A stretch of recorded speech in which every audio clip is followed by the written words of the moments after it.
All right, everybody, good afternoon. Welcome in. This is Stick and Hack Reacts. I'm your host, Adam Grubb from Stick and Hack. That's Keith Stewart from ESPN Radio in New York and host of The Pro Show. Happy to see you, Keith. Happy to have you here as we react every single Monday at noon to the week's golf news. PGA, LPGA, amateur ranks, whatever the case may be, whatever comes our way. And typically, on a weekly basis, we have a lot to talk about. It is we're trying to move things into a time frame here because we have so many things to talk about. This week, I'm going to give an early reaction. We don't have a whole lot to talk about. We don't have a lot to discuss. But there's a couple things that stuck out for me. Number one, Viktor Hovland is a winner from the weekend PGA event. He won the Worldwide Technology Championship, which sounds like something that you would find at like Palo Alto or something like that for a bunch of college students as they bring their inventions to town. But apparently, this was a golf tournament. Keith, your reaction to Viktor Hovland? You know, you got to give Viktor Hovland a big thumbs up. This guy, he's been a story for a little while now, and he hasn't let us down. I mean, he's never missed a cut in a major. He's 24 years old. He's had 3 wins. The last time a European was that young and had 3 wins was Rory back in 2012. So that's a pretty impressive list to be on. He is, let's see, last year he won the Mayakoba. He won this year. He's 20 under last year, 23 under this year, 43 under in 2 years. Is that good? It's damn good. He's a second-time winner of this tournament? Yeah, the last guy to repeat up. Yeah, he just repeated. And the last guy to repeat on the PGA Tour was Brooks when he won the PGA back in 2018, 2019.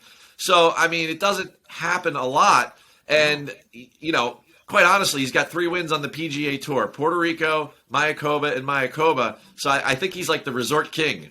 He's like the all-inclusive specialist. I don't know. I mean, the guy, he's really good. He is.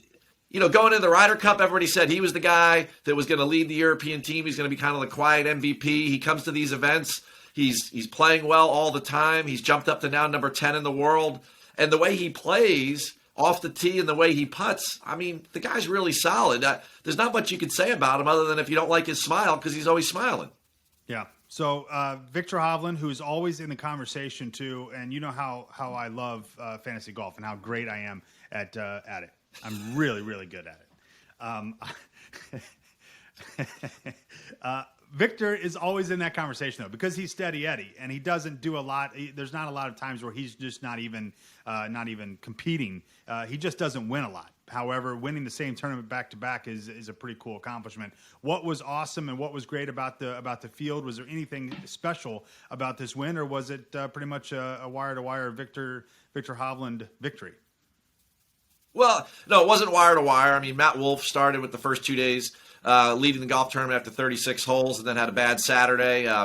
That's his Oklahoma State teammate, of all things, right there, of Viktor Hovland. But what was cool about the Viktor Hovland story was that on Wednesday, the day before the tournament, he was hitting balls on the range, and he was next to Danny Lee, and Danny Lee has been infamously doing some speed training where he swings really, really hard.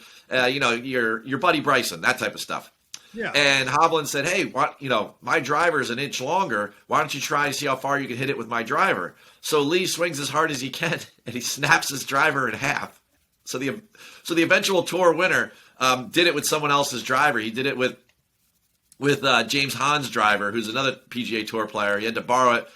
He had a similar ping driver with specs to that of what Hovland, his gamer, was. And so the day before the tournament, Danny Lee snapped his driver in half. I would love to have seen Victor's classic smiling face at the moment with which he saw like the thing just splinter into a million pieces. But I think that's a pretty cool story, or an aside to what's going on there. I mean, at the end of the day, he beat Carlos Ortiz by 4 shots. Right now, Carlos is a cool story because he's from Mexico. The event was in Mexico. He birdied 6 of his last 7 to come in second, although it is, to lose by 4. JT was there in third, Scotty Scheffler, Matt Wolff, Joaquin Neiman. I mean, he beat a good field. I mean, there was a strong field there. Brooks was there. There was a lot of really good players there. And, Hovland beat them all by 4. Guy's strong. Really good at him.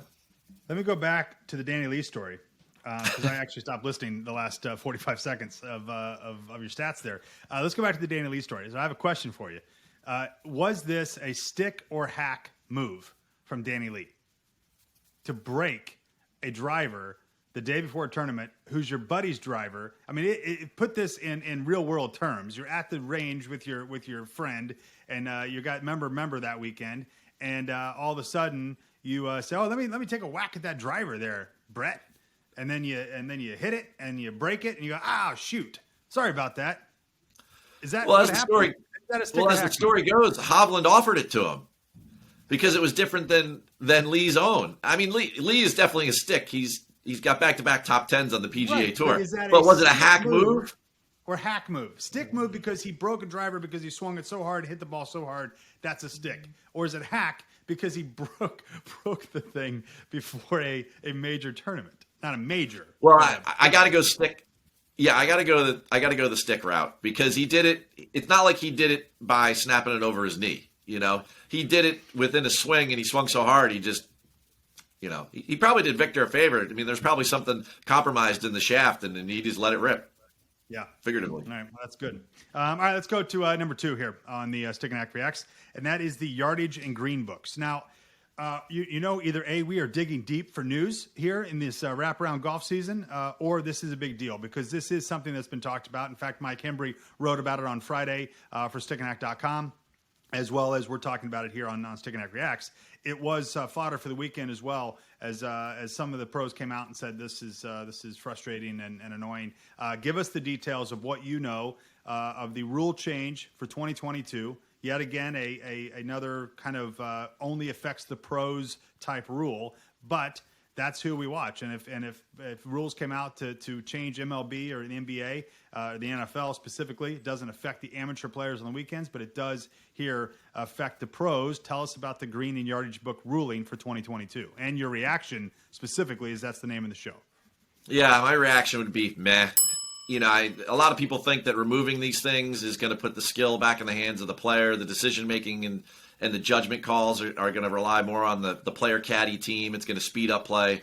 I'm not really sure that any of those things are really going to happen. I guess first and foremost for our fans, you got to kind of explain what those green reading books look like. They almost look like a temperature chart, and the more severe, so there's an outline of the green, and then on that it's red where the slope is the most severe, and it's green where it's the most flat.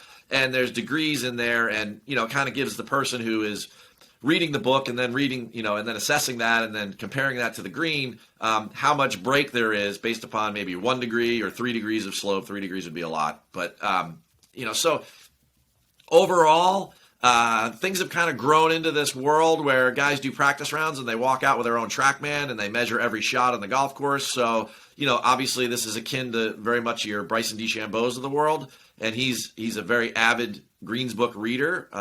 The players, what's interesting about this, Adam, the one upside to this react would be that the players are the ones that want them removed. So that's interesting to me, and what's your opinion of that? I didn't know that. That's number one. I had no idea that the players were calling for it and wanting it. Are they trying to level the playing field? Or are they trying to bring the for those that can read a green and understand it and do the homework ahead of time that gives them more of an advantage? I don't know. That my reaction is confusion. Well, I think it's cool because I think good players want to compete and they want skill to win out overall. And I think that what's good about this in the long run is that we love tournaments as fans where we see the players are challenged and they struggle or they go to a new golf course. And when are those most likely? Those are when there's majors or there's bad weather, right? To go to Mayakoba and watch these guys play in Paradise isn't the most entertaining thing. But had it been blowing like it was in Bermuda and you saw those guys struggle and fight like, Lucas Herbert did a week ago, I mean, that to me was way more entertaining. And I think that when you remove those greens books and the guys have to make decisions in order to compete and challenge one another, I think that makes them more relatable. I think that we don't carry around greens books. So watching them do that makes them seem more unrelatable. At the end of the day, I think that the players are getting rid of them because they want skill to win out overall. And I think that really sends out a nice message to the fans that like, hey, that we want to do this the right way. And, I think it makes it cool. Is it going to speed up play? Probably. I mean, nothing speeds up play on the PGA Tour. If you're playing for $1 million. It's the exact same with baseball. They try to speed up the game in baseball by this pitching shot clock and this whole thing. And baseball is still as slow as it's ever been and will continue to be because that's the game. And this is the game of professional golf. And I disagree with you on one point there, and that is that no amateur uses a yardage book. There's a guy at the club that uses one, and he is made fun of specifically and targeted every single time he pulls that stupid thing out. And he says, I said, this is your club. You play here 5 times a week. Why do you need that thing? What possible gain could come from carrying that around except looking like a complete tool as you do?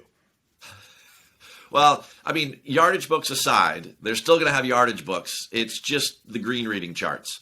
And to be honest, when you read into the memo from the PGA Tour to the players, they can still create their own yardage book, right? So they can put handwritten notes in there. So someone could, somebody like Bryson who relies upon it so much will probably go in there and draw on as many things as he can as he goes through the process of his practice rounds. He'll stay up till like midnight. He'll probably hire like a greens reading, sketch artist. 100%. Yeah. He will have his protractor out there, and things are going to get loose for Bryson late night after the range closes down for him at 10 p.m. under the lights, and then he's going to go out and draw the greens book. Keith Stewart from ESPN Radio and host of the Pro Show, which happens every Friday. Make sure that you go and find that on your favorite podcast platform. Stick and Hack Show as well. And as a reminder, guys, for those of you who are newer to Stick and Hack, we do this every single Monday at lunch, Keith and I. And it is the highlight of many's week, which just shows you specifically what their week is like. However, it is the highlight of some, and we're excited for that. He's Keith Stewart. I'm Adam Grubb. This is Stick and Hack Reacts. Keith, enjoy your day and enjoy your week, sir. Hey, this has been the highlight of my week, Adam. Enjoy the grub.